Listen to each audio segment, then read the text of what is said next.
The magic നോവലിലേക്ക് ഏവർക്കും സ്വാഗതം. Josy വാഗമറ്റത്തിൻ്റെ ദ്രാവിഡൻ part 12. പന്തങ്ങളും ടോർച്ചുകളുമായി ഒരു പറ്റം ആളുകൾ ആർത്ത് വിളിച്ച് ഓടി വരികയായിരുന്നു. ശത്രുക്കളോ മിത്രങ്ങളോ എന്നറിയാതെ ഫിലിപ്പോസിൻ്റെ ഗുണ്ടകൾ അന്താളിച്ചു. രാരിച്ചൻ എന്ത് ചെയ്താലും ചോദിക്കാൻ ആരുമില്ലെന്നായിരുന്നു വിൻസെൻ്റ് അവരെ ധരിപ്പിച്ചിരുന്നത്. ആൾക്കൂട്ടത്തിന് മുമ്പിൽ നിന്നും ഒറ്റക്കയ്യൻ ജോണിയുടെ ഗർജനം മുഴങ്ങി. ആരടാ ഞങ്ങളുടെ രാരിച്ചനെ തൊട്ട് കളിച്ചത്? കാര്യം അത്ര പന്തിയല്ലെന്ന് മനസ്സിലാക്കിയ സഹദേവൻ തൻ്റെ വീതുളി രാരിച്ചൻ്റെ കഴുത്തിന് നേർക്ക് വീശി. ഒരൊറ്റ പൂളിന് കഴുത്ത് മുറിക്കണമെന്നായിരുന്നു അവൻ്റെ കണക്കുകൂട്ടൽ. രാരിച്ചന് കഷ്ടിച്ച് തല ഒരു വശത്തേക്ക് നിരക്കിച്ചിരിക്കാൻ ഇടകിട്ടി. അവൻ്റെ ചെവിയുടെ ഒരു ഭാഗവും കവിളും മുറിച്ചുകൊണ്ട് ഉളി പാളിപ്പോയി നിലത്ത് തറഞ്ഞു. അപ്പോഴേക്കും പത്തലും കല്ലുകളുമായി ആൾക്കൂട്ടം ചാടി വീണ് കഴിഞ്ഞിരുന്നു. ഫിലിപ്പോസ് മുതലാളിയുടെ ഗുണ്ടകൾ ആൾക്കൂട്ടത്തെ തടയാനും ചേർത്ത് നിൽക്കാനും ഒരു വിഫല ശ്രമം നടത്തി. പടക്കം പൊട്ടുന്നത് പോലെ അടി വീണുകൊണ്ടിരുന്നു. തിരമാല പോലെ പിന്നെയും പിന്നെയും നാട്ടുകാർ ആർത്തിരമ്പി കയറി വന്നു. സമീപ പ്രദേശങ്ങളിലെ എല്ലാ വീടുകളും ഉണർന്നു. ആബാലവൃദ്ധൻ ജനങ്ങളും കയ്യിൽ കിട്ടിയ ആയുധവും എടുത്ത് കുരിശുമൂട്ടിലേക്ക് പാഞ്ഞെത്തി. കുരിശുമൂട്ടിൽ പൊരിഞ്ഞടി നടക്കുകയായിരുന്നു. നാട്ടുകാരെല്ലാം ചേർന്ന് ഫിലിപ്പോസിൻ്റെ 5 വാടക ഗുണ്ടകളെ അടിച്ച് നിലംപരിശാക്കി. ഒരുത്തൻ ഓടി രക്ഷപ്പെട്ടു. കല്ലറയ്ക്കൽ മോനായിക്കും വാളംപറമ്പിൽ ജോസനും മുളയ്ക്കൽ ദേവസിക്കുട്ടിക്കും ഒക്കെ പൊതിരെ കിട്ടിയിരുന്നു. മോനായും ജോസും ദേവസിക്കുട്ടിയും വീണുപോയി. സഹദേവൻ പ്രാണനും കൊണ്ട് ഓടി. ഞങ്ങളുടെ രാരിച്ചനെ തല്ലാനും കൊല്ലാനും ഈ നാട്ടിൽ ആർക്കാടാ ധൈര്യം? കുഞ്ഞുമോൻ ആർത്തട്ടഹസിച്ചു. അവൻ്റെ ഒരു രോമത്തെ തൊടുന്നവനെ ഞങ്ങൾ ജീവനോടെ വെച്ചേക്കില്ല, കരുതിക്കോടാ. ആരൊക്കെയോ ചേർന്ന് രാരിച്ചൻ്റെ കയ്യിലെയും കാലിലെയും കെട്ടുകൾ അഴിച്ചു. നിനക്ക് വല്ലതും പറ്റിയോ രാരിച്ച? നിന്നെ അവർ വല്ലതും ചെയ്തോ? ഒറ്റിക്കയ്യൻ ജോണി ചോദിച്ചു. ഇല്ല, നിങ്ങൾ തക്ക സമയത്ത് വന്നതുകൊണ്ട് രക്ഷപ്പെട്ടു. ഇല്ലെങ്കിൽ അവരെന്നെ കൊന്നേനെ. നിന്നെ ഇനി ആരും ഒന്നും ചെയ്യത്തില്ലടാ രാരിച്ച. ഞങ്ങളുണ്ടടാ നിനക്ക്, കുഞ്ഞേപ്പ് വിളിച്ചു പറഞ്ഞു. രാരിച്ചൻ്റെ മനക്കണ്ണിൽ ഒരു ചിത്രം മിന്നിമറഞ്ഞു. ഇതുപോലൊരു രാത്രി ഇതേ സ്ഥലത്തുകൂടി നടന്നു പോകുന്ന പൊടിപ്പാറ വക്കൻ, തൻ്റെ അപ്പൻ. പൊടുന്നതിന് ഇരട്ടടി പോലെ ആക്രമണം. അന്ന് നാട്ടുകാരും ഉറങ്ങിയിരുന്നില്ല. കുരിശുമൂട്ടിലെ ഏത് കൊച്ചു കുഞ്ഞിനും അറിയാമായിരുന്നു പൊടിപ്പാറ വക്കൻ അന്ന് കൊല്ലപ്പെടുമെന്ന്. എന്നിട്ട് ഒരു മുന്നറിയിപ്പ് പോലും ഉണ്ടായില്ല. പൊടിപ്പാറ വക്കൻ രക്തക്കളത്തിൽ വീണ് പിടഞ്ഞപ്പോൾ രക്ഷിക്കാൻ ആരും ഉണ്ടായിരുന്നില്ല. ഇന്ന് അതേ സ്ഥാനത്ത് താനാണ് പൊടിപ്പാറ വക്കൻ്റെ മകൻ. അവൻ ആക്രമിക്കപ്പെട്ടപ്പോൾ ഉറങ്ങിക്കിടന്നൊരു നാട് മുഴുവൻ രക്ഷിക്കാൻ ഓടിയെത്തിയിരിക്കുന്നു. അവർ അക്രമികളെ തുരത്തിക്കളഞ്ഞിരിക്കുന്നു. നിന്റെ ജീവൻ്റെ സംരക്ഷണത്തിന് ഞങ്ങളുണ്ടാകുമെന്ന് അവർ ഏകസ്വരത്തിൽ ഉറക്കെ പ്രഖ്യാപിക്കുന്നു. പൊടിപ്പാറ വക്കനിൽ നിന്നും അയാളുടെ മകനിലേക്ക് എന്ത് ദൂരം? രാരിച്ചൻ എഴുന്നേറ്റു. കവിളത്തവൻ കൈവച്ച് നോക്കി. ചോരയുടെ ഇഴുക്കം. കവിളിലും നെഞ്ചിലും കഴുത്തിലും എല്ലാം ചോര. ഫിലിപ്പോസിൻ്റെ വാടക ഗുണ്ടകളെ എടുത്തിട്ട് പൊരിക്കുകയായിരുന്നു നാട്ടുകാർ. തക്കം കിട്ടിയവരെല്ലാം കൈയും കാലും നീട്ടി തങ്ങളാവും വിധം ഓരോന്ന് കൊടുക്കുന്നുണ്ടായിരുന്നു. കയ്യിലൊരു പന്തവുമായി വന്ന വൃദ്ധനായ കൊച്ചാപ്പിച്ചേട്ടൻ പോലും തിക്കി തിരക്കി കയറി ഒരുത്തനിട്ട് ഒരു ചവിട്ടും വേറൊരുത്തനിട്ട് കൈ എത്തിച്ചൊരിടിയും കൊടുത്തു. ഇരിക്കട്ടെടാ, എൻ്റെ കണക്കിൽ ഓരോന്ന് പറ്റേ എഴുതിക്കോ. ഗുണ്ടകളെ അവർ പിടിച്ചുകുട്ടി. മോനായിയെ ജോസിനെയും ദേവസിക്കുട്ടിയും പിടിച്ച് റോഡിൻ്റെ കട്ടിംഗ് സൈഡിൽ ചാരി നിർത്തി. നിങ്ങൾ എന്ന് മുതലാടാ നായിൻ്റെ മക്കളെ ഫിലിപ്പോസിൻ്റെ വാടക ഗുണ്ടകളായത്? കുഞ്ഞുമോൻ ഓരോരുത്തരുടെയും ചികിടത്ത് പടക്കം പൊട്ടിച്ചുകൊണ്ട് ചോദിച്ചു. രാരിച്ചൻ വന്ന് തടഞ്ഞു. മതി, അവരെ ഇനി ഉപദ്രവിക്കണ്ട. നിന്നെ കൊല്ലാൻ ശ്രമിച്ചവരല്ലേ രാരിച്ച അവര്? ഇവരെ വെറുതെ വിടാനോ? ശത്രുവിനോട് ദയ പാടില്ലെന്നാ. പിടിച്ച് പോലീസിൽ ഏൽപ്പിക്കണം. വേണ്ട, അവരെ വിട്ടേക്ക്. സഹദേവനാ അവരെ പറഞ്ഞിളക്കിയത്. പോട്ടെ, രാരിച്ചൻ പറഞ്ഞു. ഒറ്റക്കയ്യൻ ജോണി അവരുടെ മുമ്പിലേക്ക് ചെന്നു. എടാ, ഈ രാരിച്ചനെ കൊല്ലാനും കൊല്ലിക്കാനും ഒരിക്കൽ കൂട്ടു നിന്നവനായി ഞാനും. അത് തെറ്റായിപ്പോയെന്ന് മനസ്സിലാക്കിയിട്ടാ ഞാൻ നിങ്ങളുടെ കൂട്ടത്തിൽ നിന്ന് മാറിയത്. ഇന്ന് ഇവനെ രക്ഷിക്കാനുള്ളതാ എൻ്റെ ഈ ഒറ്റക്കൈ. എടാ, നമ്മുടെ കൂട്ടത്തിൽ ഒരുത്തന് ആപത്ത് വരുമ്പം നമ്മളെ സഹായിക്കുന്നവനാ നമ്മുടെ ആള്. അവനെയാ നമ്മൾ താങ്ങേണ്ടത്. യോഹന്നാന് പാമ്പുകടിയേറ്റപ്പോൾ അയാളുടെ ജീവൻ രക്ഷിക്കാൻ ഈ രാരിച്ചനെ ഉണ്ടായിരുന്നുള്ളൂ. ഒറവയ്ക്കൽ സാബുവിൻ്റെ കുടുംബത്തിന് വേണ്ടിയിട്ട് നേർക്ക് നേരെ നിന്ന് ഫിലിപ്പോസ് മുതലാളിയോട് നഷ്ടപരിഹാരം ചോദിക്കാൻ ഇവനെ ഉണ്ടായിരുന്നുള്ളൂ. ഇവനെ കൊന്നിട്ട് നിങ്ങൾക്ക് എന്താടാ നേടാനുള്ളത്? ആർക്കു വേണ്ടിയത്? അറുത്ത കൈക്ക് ഉപ്പ് തേക്കാത്ത ഫിലിപ്പോസ് മുതലാളിക്ക് വേണ്ടിയോ? പകയുടെ വിഷവും പേറി നടക്കുന്ന സഹദേവന് വേണ്ടിയോ? ഫിലിപ്പോസ് മുതലാളിമാർ ഇനിയും ഉണ്ടാവും, ഇഷ്ടം പോലെ. സഹദേവന്മാരും ഉണ്ടാവും. പക്ഷേ രാരിച്ചനെ പോലെ ഒരുത്തം വല്ലപ്പോഴുമേ ഉണ്ടാവും. അത് മനസ്സിലാക്കിക്കോ. മോനായും ജോസും ദേവസിക്കുട്ടിയും തല താഴ്ത്തി നിന്നു. പൊയ്ക്കോടാ, ജോണി പറഞ്ഞു. അടിയേറ്റ അവശരായ അവർ ആടി ആടി അരണ്ട വെട്ടത്തിലൂടെ നടന്നുപോയി. കൈകാലുകൾ കെട്ടിയിട്ട നിലയിൽ കട്ടിങ്ങിൽ ചാരി നിർത്തിയ ഗുണ്ടകളെ ജോണി നോക്കി. വാടകയ്ക്ക് തല്ലാനും കൊല്ലാനും നടക്കുന്നവരല്ലേ നിങ്ങൾ? രാരിച്ചനെ കൊല്ലൻ എത്ര രൂപ അച്ചാരം വാങ്ങിയടാ? കൊല്ലാൻ വന്നതല്ല ഞങ്ങൾ, ഒരുവൻ ദീനസ്വരത്തിൽ പറഞ്ഞു. നാട്ടുകാർക്ക് മുഴുവൻ ശല്യമായി തീർന്ന ഒരുത്തനെ അടിക്കണമെന്ന് പറഞ്ഞു. എന്നാൽ മനസ്സിലാക്കിക്കോടാ, നിങ്ങൾ ആരെ കൊല്ലാനാണോ വന്നത് അവൻ്റെ പുറകിലൊരു നാട് മുഴുവനുണ്ടെന്ന്. ഇവന്മാരെയും കൊണ്ട് നമുക്കിപ്പം തന്നെ പോകണം ഫിലിപ്പോസിൻ്റെ വീട്ടിൽ. ഫിലിപ്പോസ് ഒന്ന് മനസ്സിലാക്കട്ടെ, കുഞ്ഞുമോൻ പറഞ്ഞു. രാരിച്ചൻ്റെ മുറിഞ്ഞ ചെവിയും കവിളും പരിശോധിക്കുകയായിരുന്നു കുറുവാഞ്ചേരി കുഞ്ഞാപ്പൻ. സാരമില്ല ചേട്ടാ, ചോര ഒഴുകുന്ന നിന്നു. 5-6 കുത്തിക്കെട്ട് വേണ്ടി വരും. നാളെ സൂര്യഗിരിയിൽ പോയി ചെയ്തോളാം, രാരിച്ചൻ പറഞ്ഞു. ഫിലിപ്പോസ് മുതലാളിയുടെ ബംഗ്ലാവ്. ഫിലിപ്പോസും ആൺമക്കളും ഉറക്കമിളച്ചിരിക്കുകയാണ്. രാരിച്ചനെ കുരിശും മൂട്ടിലിട്ട് വകവരുത്തി എന്ന സന്തോഷ വാർത്തയുമായി വാടക ഗുണ്ടകൾ വരുന്നതും കാത്ത്. അവൻ എങ്ങനെയെങ്കിലും രക്ഷപ്പെട്ടു പൊയ്ക്കാണോ? ഫിലിപ്പോസ് ആശങ്ക പ്രകടിപ്പിച്ചു.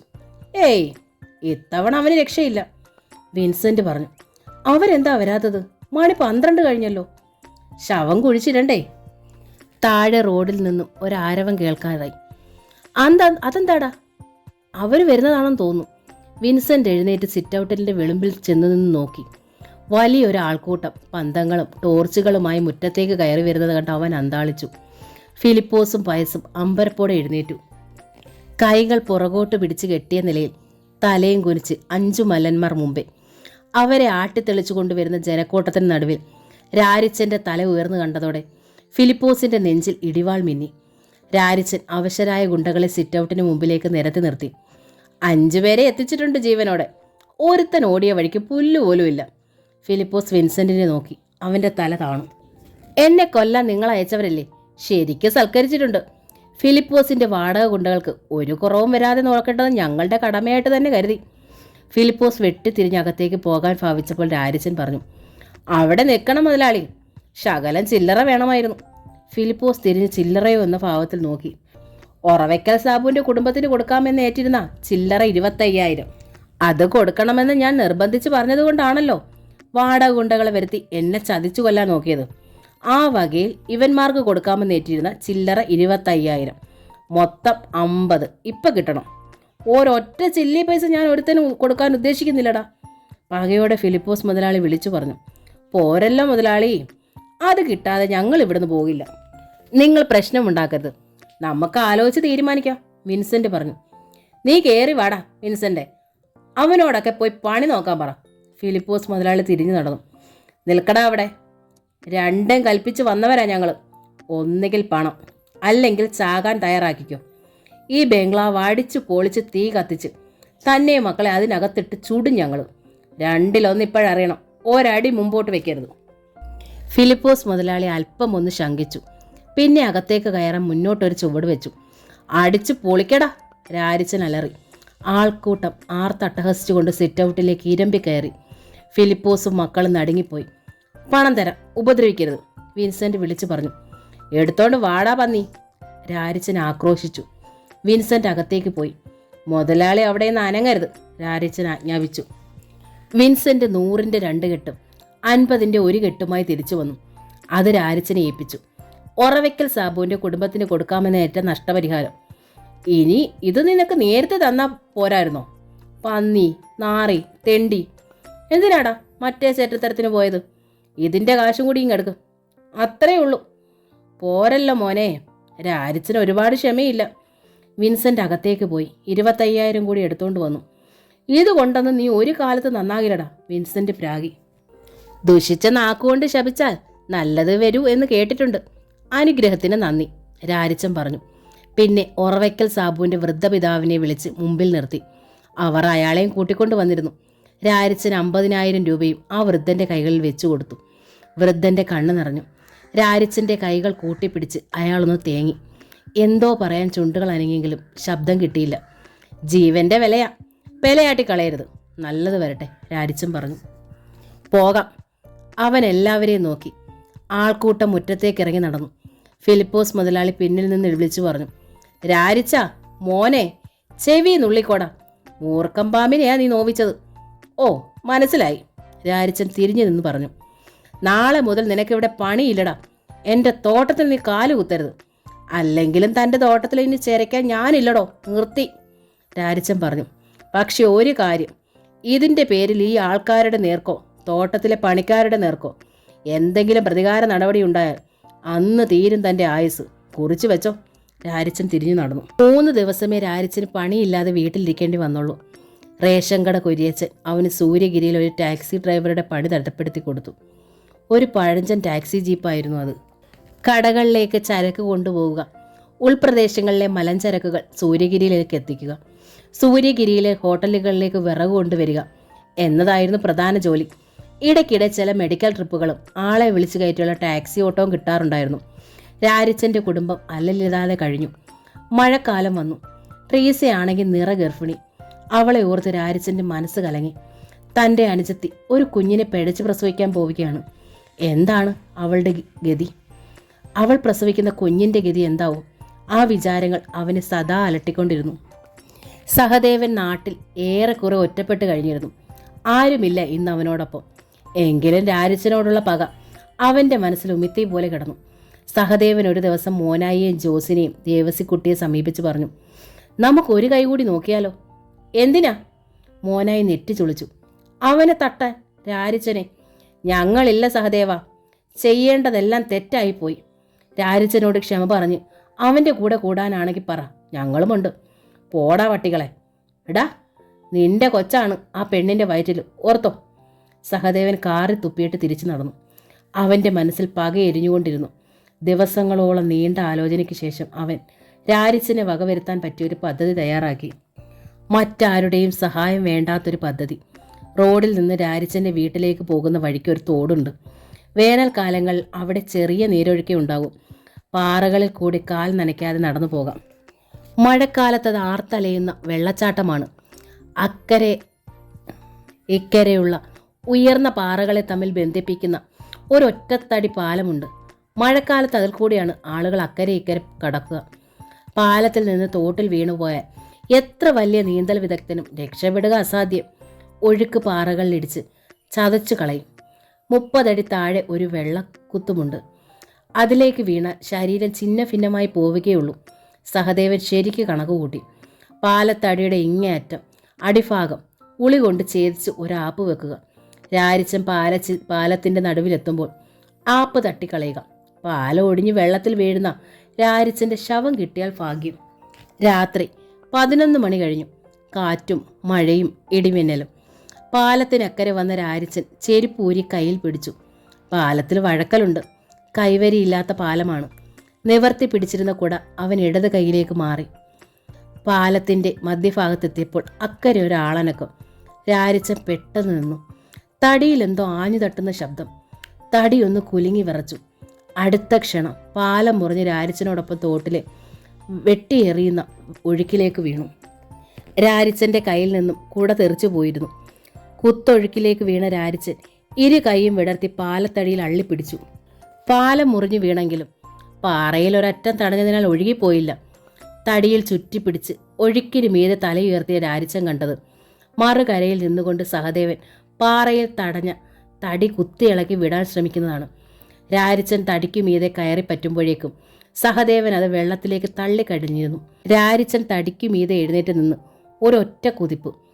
മുട്ടപ്പം വെള്ളത്തിൽ നിന്ന് കരയിലേക്ക് കയറുകയായിരുന്ന സഹദേവൻ്റെ കാലിൽ കഷ്ടിച്ച് പിടികെട്ടി. സഹദേവൻ കാൽ കുടഞ്ഞ് തെറിപ്പിക്കാൻ ശ്രമിച്ചെങ്കിലും ഫലിച്ചില്ല. അതൊരു നീരാളിപ്പിടുത്തമായിരുന്നു. ഒടുവിൽ ബാലൻസ് തെറ്റി സഹദേവനും വെള്ളത്തിൽ വീണു. രണ്ടുപേരും വെള്ളത്തിൽ കിടന്ന് മൽപ്പിടുത്തമായി. കരയിലൂടെയുള്ള വേഗത കുറഞ്ഞ ഒഴുക്ക് അവരെ താഴേക്ക് വലിച്ചുകൊണ്ട് പോയിക്കൊണ്ടിരുന്നു. തലയും ദേഹവും പാറകളിൽ എവിടെയൊക്കെയോ ഇടിച്ചു. വെള്ളക്കുത്തിനോട് അടുക്കും തോറും ഒഴുക്കിൻ്റെ വലിവ് വർദ്ധിച്ചു. സഹദേവനെ കുതറിച്ചിട്ട് രാരിച്ചൻ ഒരു മരത്തിൻ്റെ വേരിൽ കടന്നു പിടിച്ചു.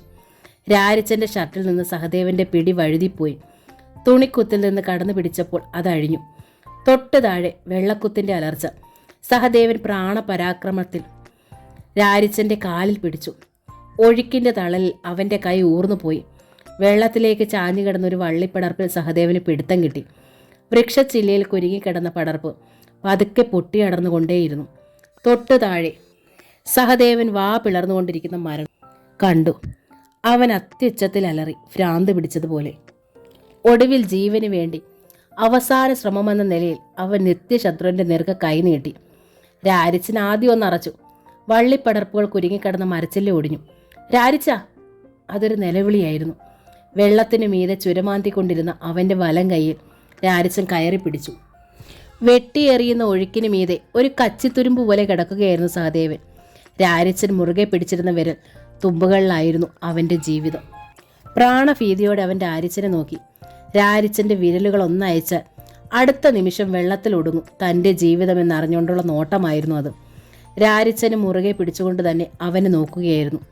തൻ്റെ അപ്പനെ വകവരുത്തിയവൻ, തൻ്റെ പെങ്ങളെ പിഴപ്പിച്ചവൻ, പലതവണ തന്നെ കൊല്ലാൻ മുൻകൈയെടുത്ത് ആയുധവുമായി തൻ്റെ മേൽ ചാടി വീണവൻ, തൻ്റെ രക്തത്തിനായി ദാഹിച്ചു നടക്കുന്നവൻ.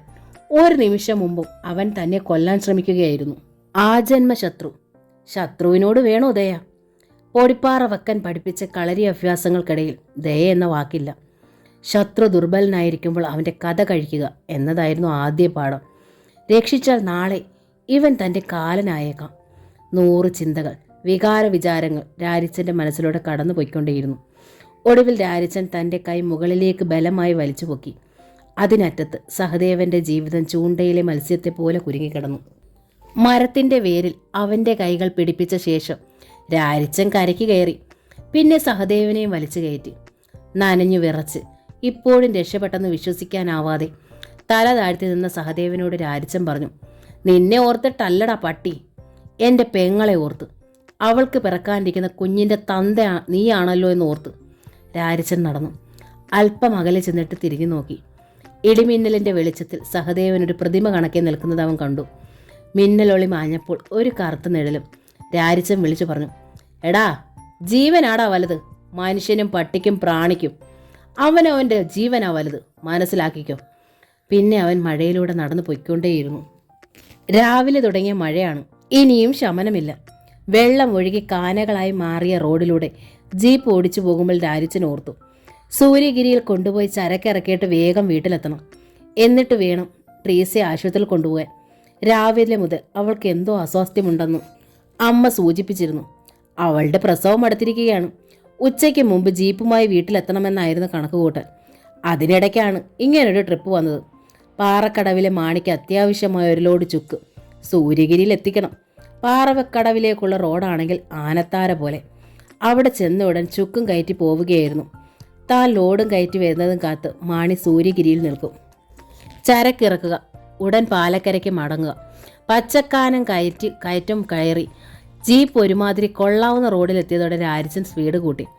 ഇറക്കത്തിന് മുകളിലെ വീതിയുള്ള തെരുവിലെത്തിയപ്പോൾ ഒന്നിന് പിറകെ ഒന്നായി 2 ജീപ്പുകൾ വഴിവിലങ്ങി കിടക്കുന്നു. ചുവന്ന അക്ഷരങ്ങളിൽ എഴുതിയ തകിട് കണ്ടപ്പോൾ സർക്കാർ വക വാഹനങ്ങളാണെന്ന് രാരിച്ചന് മനസ്സിലായി. രാരിച്ചൻ ജീപ്പ് നിർത്തി. വഴിവിലങ്ങി കിടക്കുന്ന ജീപ്പുകൾക്കുള്ളിൽ നിന്നും 10-15 ചെറുപ്പക്കാർ ഇറങ്ങി വന്നു. നല്ല രീതിയിൽ വസ്ത്രധാരണം ചെയ്തവർ. അവർക്ക് മുന്നിൽ കണ്ണട വെച്ചൊരു മധ്യവയസ്കൻ. രാരിച്ചനല്ലേ? കണ്ണട വെച്ചാൽ ജീപ്പിനടുത്തേക്ക് വന്ന് ചോദിച്ചു. അതെ. ഒന്നിങ്ങോട്ട് ഇറങ്ങണം, ഞങ്ങൾക്ക് ജീപ്പ് ഒന്ന് പരിശോധിക്കണം. അതിനെന്താ? രാരിച്ചൻ ഇറങ്ങി. പെട്ടെന്ന് മറ്റുള്ളവർ അവനെ വലയം ചെയ്തു. രാരിച്ചൻ എന്തോ പന്തികേട് തോന്നി. ഞങ്ങൾ നാർക്കോട്ടിക് കൺട്രോൾ വിഭാഗത്തിൻ്റെ സ്പെഷ്യൽ സ്ക്വാഡാ. നിങ്ങൾ കഞ്ചാവ് കടത്തുന്നുണ്ടെന്നൊരു അറിവ് കിട്ടി. കഞ്ചാവോ? ഞാനോ? ഇതിനകത്ത് നിറച്ചും ചുക്കാണ്. നോക്കട്ടെ. ഏതാനും പേർ ജീപ്പിന് പിന്നിലെ ടാർപോളിൻ മാറ്റി ചാക്കുകളുടെ കുത്തഴിച്ച് പരിശോധിക്കാൻ തുടങ്ങി. നിമിഷങ്ങൾക്ക് ശേഷം ഒരാൾ മുമ്പോട്ട് വന്ന് കണ്ണട വെച്ച ഓഫീസറോട് എന്തോ അടക്കം പറഞ്ഞു. അടുത്ത നിമിഷം രാരിച്ചനെ അവർ വട്ടം പിടിച്ചു. അവൻ്റെ കൈകളിൽ വിലങ്ങു വീണു. ചുക്കല്ല, കഞ്ചാവാണ് ചാക്കുകെട്ടുകൾ നിറയെ, ഓഫീസർ പരിഹാസ ചിരിയോടെ പറഞ്ഞു. അവർ രാരിച്ചനെ ജീപ്പിന് പിന്നിലേക്ക് കൊണ്ടുപോയി. കുത്തഴിച്ചിട്ട ചുക്ക് ചാക്കുകൾക്കിടയിൽ ഓരോ പ്ലാസ്റ്റിക് ചാക്കുകൾ, അതിനുള്ളിൽ കഞ്ചാവ്. ചുക്ക് പുറമെ ഒരാവരണം പോലെ മാത്രം. സാർ, ചതിയാണിത്, എനിക്കൊന്നും അറിയില്ല, ഞാനല്ല, രാരിച്ചൻ അമ്പരപ്പോടെ പറഞ്ഞു. ചതിയോ?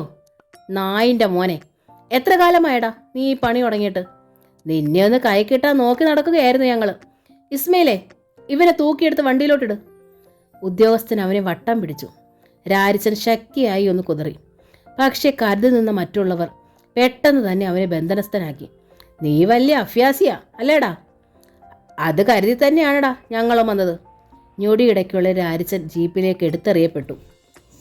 വൈകുന്നേരമാണ് പാലക്കരയിൽ വാർത്തയെത്തിയത്. ജീപ്പിൽ കഞ്ചാവ് കടത്തിയതിന് രാരിച്ചന് സ്പെഷ്യൽ സ്ക്വാഡ് തൊണ്ടി സഹിതം പിടികൂടിയിരിക്കുന്നു. കേട്ടവർ അന്തം വിട്ടു നിന്നു. അവൻ അങ്ങനെ ചെയ്യത്തില്ല, ചതിയാ അത്, എസ്തപ്പൻ പറഞ്ഞു. പാലക്കരയിൽ എല്ലാവരും അത് തന്നെ പറഞ്ഞു. രാരിച്ചനെ ആരോ ചതിച്ചതാ. പാലക്കരയിൽ എമ്പാടും കോടമഞ്ഞ് പോലെ വാർത്ത പരന്നു. അതുതന്നെയായിരുന്നു പ്രധാന സംഭാഷണ വിഷയവും. എങ്ങനെയത് സംഭവിച്ചു, ആരാണിതിന് പിന്നിൽ എന്നൊന്നും ആർക്കും അറിയില്ല. രാരിച്ചൻ്റെ വീട്ടിലറിയിക്കണ്ടേ? എസ്തപ്പാൻ ആരോടൊന്നില്ലാതെ ചോദിച്ചു. വേണം. ഒറ്റക്കയ്യൻ ജോണിയും എസ്തപ്പാനും കൂടിയാണ് രാരിച്ചൻ്റെ വീട്ടിലെത്തിയത്. ട്രീസയ്ക്ക് പ്രസവ വേദന തുടങ്ങിയിരുന്നു. രാരിച്ചൻ ജീപ്പുമായി വരുന്നതും കാത്തിരിക്കുകയാണ് വീട്ടുകാർ, അവളെ ആശുപത്രിയിലേക്ക് കൊണ്ടുപോകാൻ. എസ്തപ്പാനെ ജോണിയെയും കണ്ട് ത്രേസ്യാമ്മയ്ക്ക് പരിഭ്രമമായി. കയറിയിരിക്കെ, ത്രേസ്യാമ്മ പറഞ്ഞു. അകത്തു നിന്ന് ട്രീസയുടെ അമർത്തിപ്പിടിച്ച കരച്ചിൽ കേൾക്കാമായിരുന്നു. ട്രീസയ്ക്ക് നല്ല സുഖമില്ല, ത്രേസ്യാമ്മ പറഞ്ഞു. അവളെ ആശുപത്രിയിൽ കൊണ്ടുപോകാൻ ജീപ്പുമായി വരാമെന്നും പറഞ്ഞ് പോയതാ രാരിച്ചൻ. ഇതുവരെ കണ്ടില്ല. അവനെ നിങ്ങൾ ആരെങ്കിലും കണ്ടായിരുന്നോ? ത്രേസ്യാമ്മ കരച്ചിലിൻ്റെ വക്കോളം എത്തിയിരുന്നു. രാരിച്ചനൊരു തട്ടുകേട് പറ്റി, എസ്തപ്പാൻ പറഞ്ഞു. അവൻ്റെ ജീപ്പിൽ നിന്ന് പോലീസുകാർ കഞ്ചാവ് പിടിച്ചു, അവനെയും കൊണ്ടുപോയി. ആരാണ്ട് ചതിച്ചതാ.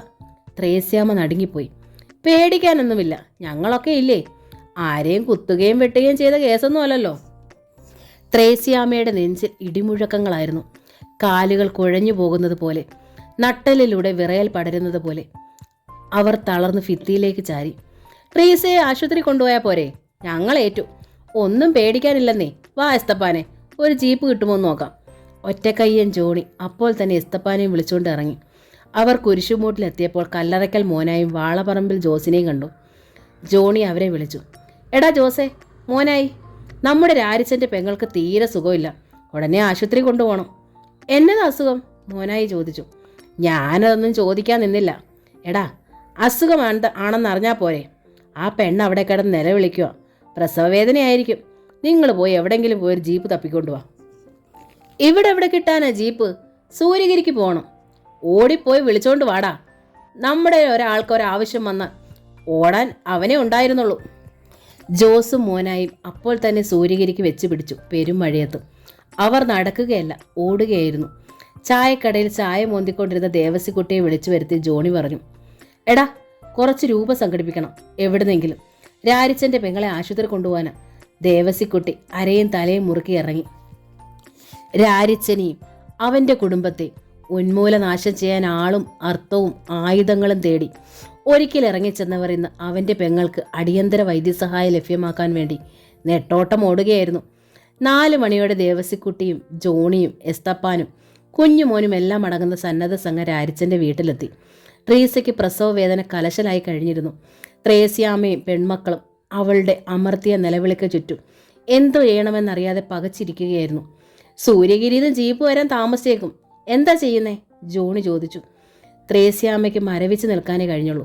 ഞങ്ങളൊരു കാര്യം ചെയ്യാം, പതുക്കെ അങ്ങോട്ട് ചുമക്കാം, ഇനി വെച്ച് താമസിപ്പിക്കണ്ട, ജോണി പറഞ്ഞു. പിന്നെ ഒട്ടും അമാന്തിച്ചില്ല. ട്രീസയെ കട്ടിലിൽ കിടത്തിയ നിലയിൽ തന്നെ സന്നദ്ധ സംഘം താങ്ങിയെടുത്തു. മഴ അല്പം ഒന്ന് ശമിച്ചിരുന്നു. പാലക്കാരക്കാരുടെ തോളുകൾ മാറി മാറി ആ കട്ടിലും ചുമന്നുകൊണ്ട് കുരിശുമൂട്ടിലൂടെ അതിവേഗം നീങ്ങി. മോളിയെയും ജിൻസിയെയും വീട്ടിലാക്കിയിട്ട് ത്രേസ്യാമ്മ അവരോടൊപ്പം പോയി. ചാറ്റ മഴയത്ത് നനഞ്ഞു കുതിർന്ന് അവർ ഇടക്കാനത്തെത്തി എത്തിയപ്പോഴേക്കും എതിരെ ജീപ്പ് വരുന്നത് കാണായി. മോനായും ജോസും കൂടി സൂര്യഗിരിയിൽ ചെന്ന് വിളിച്ചുകൊണ്ട് വന്ന ജീപ്പായിരുന്നു അത്. ജീപ്പ് അവിടെ ഇട്ട് തിരിച്ചു. ട്രീസ അതിൽ കയറ്റി. സൂര്യഗിരിയിലെ ആശുപത്രിയിൽ എത്തുമ്പോൾ 5:30 മണിയായി. ത്രേസ്യാമ്മയും ജോണിയും കൂട്ടരും ലേബർ റൂമിന് വെളിയിൽ കാത്തു നിന്നു. 6:30 മണിക്ക് ഒരു നേഴ്സ് വന്ന് അറിയിച്ചു, പ്രസവിച്ചു, പെൺകുഞ്ഞ. അമ്മയ്ക്കും കുഞ്ഞിന് സുഖം, ഇത്രയല്ലേ തൽക്കാലം അറിയണ്ടു. ഒരു ചിരിയും ചിരിച്ച് നേഴ്സ് നടന്നു നീങ്ങി.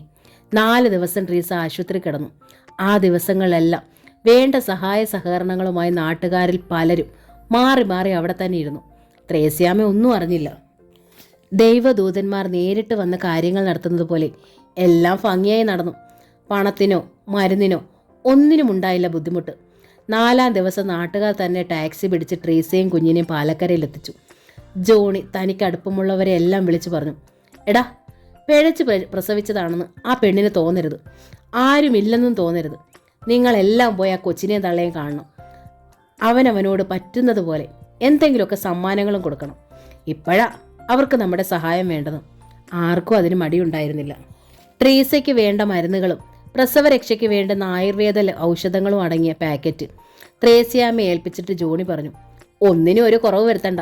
ത്രേസ്യാമ്മയ്ക്ക് സങ്കല്പിക്കാൻ കഴിയുന്നതിലും വളരെ വളരെ അധികമായിരുന്നു ആ സ്നേഹവും സഹായ സഹകരണങ്ങളും.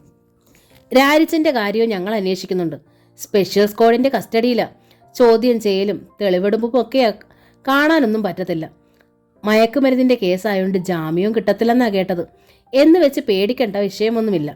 റിമാൻഡ് കഴിയുമ്പോൾ നമുക്ക് പോയി അവനെ കാണാം. ഞങ്ങളൊരു വക്കീലിനെ ഏർപ്പാട് ചെയ്യുന്നുണ്ട്. ത്രേസ്യാമ്മ നിറകണ്ണുകൾ പിന്നെയും പിന്നെയും തുടച്ചു. അമ്മച്ചി വിഷമിക്കേണ്ടെന്നേ, കല്ലറയ്ക്കൽ മോനായി പറഞ്ഞു. മക്കളിൽ ഒരുത്തനല്ലേ അകത്ത് പോയിട്ടുള്ളൂ. പിന്നെയും ഞങ്ങൾ ഇത്രയും പേരില്ലേ? കല്ലേറും ശാപവചസ്സുകളും കൊലവിളികളുമായി ഒരു നാട് മുഴുവൻ ഈ വീടിന് ചുറ്റും നിരന്ന ചിത്രം ത്രേസ്യാമ്മയുടെ മനക്കണ്ണിൽ മിന്നിമാഞ്ഞു. അന്നത് താങ്ങാൻ മനക്കരുത്തില്ലാതെ അവർ പൊട്ടിക്കരഞ്ഞിരുന്നു.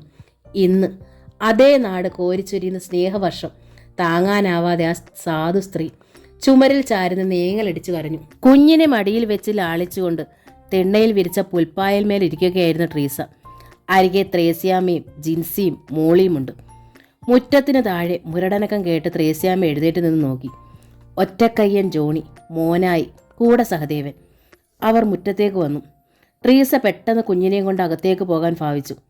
നിക്ക്, അങ്ങനെ അങ്ങ് പോകാൻ വരട്ടെ, ജോണി പറഞ്ഞു. എല്ലാവരുടെയും മുഖം മുറുകിയിരുന്നു.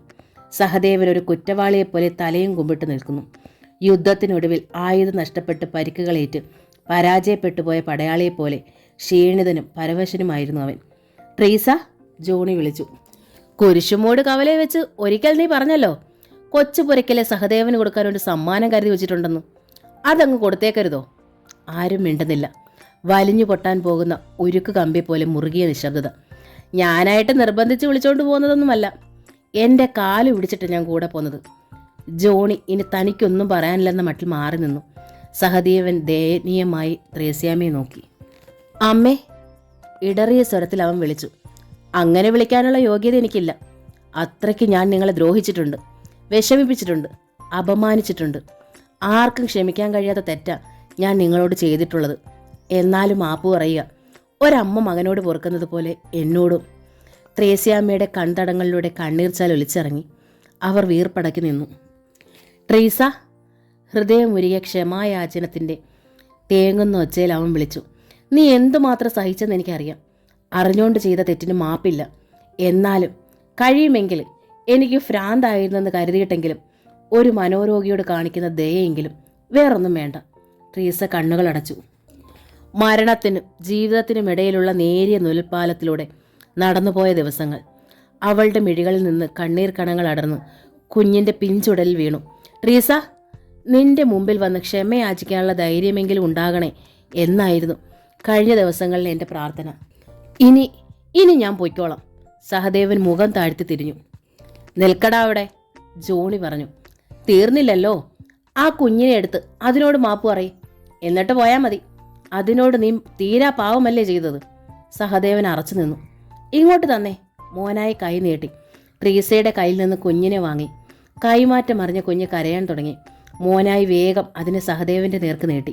കുഞ്ഞിനെ വാങ്ങുമ്പോൾ സഹദേവൻ്റെ കൈ വിറച്ചിരുന്നു. കൈ മാത്രമല്ല, കരളും ഹൃദയവും. കുഞ്ഞിനെ നെഞ്ചോട് ചേർത്ത് പിടിക്കുമ്പോൾ ഇളം ചൂടുള്ളൊരു തരിപ്പ് ദേഹമെമ്പാടും പടരുന്നത് പോലെ അവന് തോന്നി. കണ്ടോ, പതുങ്ങിയിരിക്കുന്നത് കണ്ടോ? തിരിച്ചറിഞ്ഞതുപോലെ കള്ളി. ജോണി കുഞ്ഞിൻ്റെ കവളിൽ തോണ്ടി. ഇവൾക്കൊരു പേരിടണം. നാട്ടുകാരുടെ വകയായിട്ട് സ്റ്റൈലിനൊരു പേര്. ജാതിയും മതവും ഒന്നും തിരിച്ചറിയണ്ട. അതോ നിങ്ങൾ വല്ല പേരും കണ്ടുവച്ചിട്ടുണ്ടോ? ജോണി ചോദിച്ചു. പേരിട്ടു, ട്രീസ പതിഞ്ഞ സ്വരത്തിൽ പറഞ്ഞു. ഇത്ര പെട്ടെന്നോ? ജോണി അതിശയം കൂറി. എന്തു പേര്? ട്രീസ സഹദേവൻ്റെ നേർക്കൊന്നു നോക്കി, പിന്നെ മന്ത്രിച്ചു. സീത. സഹദേവൻ്റെ ചുണ്ടുകൾ വിറച്ചു. സീത. ശബ്ദമില്ലാതെ അവൻ മന്ത്രിച്ചു.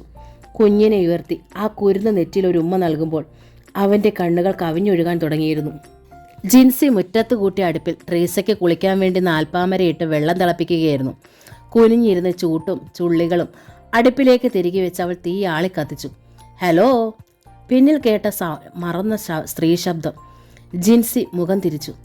മുറ്റത്തിന് നടുവിൽ ജിജി ചിരിയോടെ നിൽക്കുന്നു. ഹായ് ചേച്ചി. ജിൻസി പെട്ടെന്ന് എഴുന്നേറ്റ് അവളുടെ സമീപം ചെന്നു. ചേച്ചി എന്നൊക്കെ വിളിക്കാമോ എന്തോ? ഏയ് പാടില്ല, കൊച്ചമ്മേന്ന് തന്നെ വിളിക്കണം. വലിയ പണക്കാരിയല്ലേ ഞാൻ, ജിജി ചിരിയോടെ പറഞ്ഞു. ഇവിടെങ്ങും ഇല്ലായിരുന്നല്ലോ, എന്നാ വന്നത്? ഞാനൊരു കോളേജ് കുമാരിയല്ലേ, ഇന്നലെ ഇവിടെ ലാൻഡ് ചെയ്തതേ ഉള്ളൂ. ഇവിടെന്താ അടുപ്പൊക്കെ മുറ്റത്തോട്ട് മാറ്റിയോ?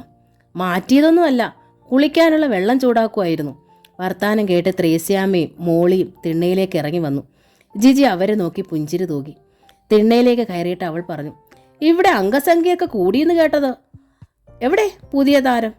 ഉറങ്ങുവാ, ത്രേസ്യാമ്മ പറഞ്ഞു. ഞാൻ എടുത്തോണ്ട് വരാം. മോളി പോയി തൊട്ടിലിൽ നിന്നും കുഞ്ഞിനെ എടുത്തോണ്ട് വന്നു. ജിജി അതിനെ നോക്കിയിട്ട് ആശ്ചര്യത്തോടെ പറഞ്ഞു, അയ്യോ, ഇത് തീരെ ചെറുതാണല്ലോ. ഇത്രേ ഉണ്ടാവൂ, കുറഞ്ഞ ദിവസമല്ലേ ആയുള്ളൂ. ത്രേസ്യാമ്മ ചിരിച്ചുകൊണ്ട് വിശദീകരിച്ചു. അത് ശരി, ഞാനൊക്കെ ഇത്രേ ഉണ്ടായിരുന്നുള്ളൂ അല്ലേ? ഒന്നും തോന്നല്ലേ, ഞാനൊന്നും കൊണ്ടുവന്നിട്ടില്ല.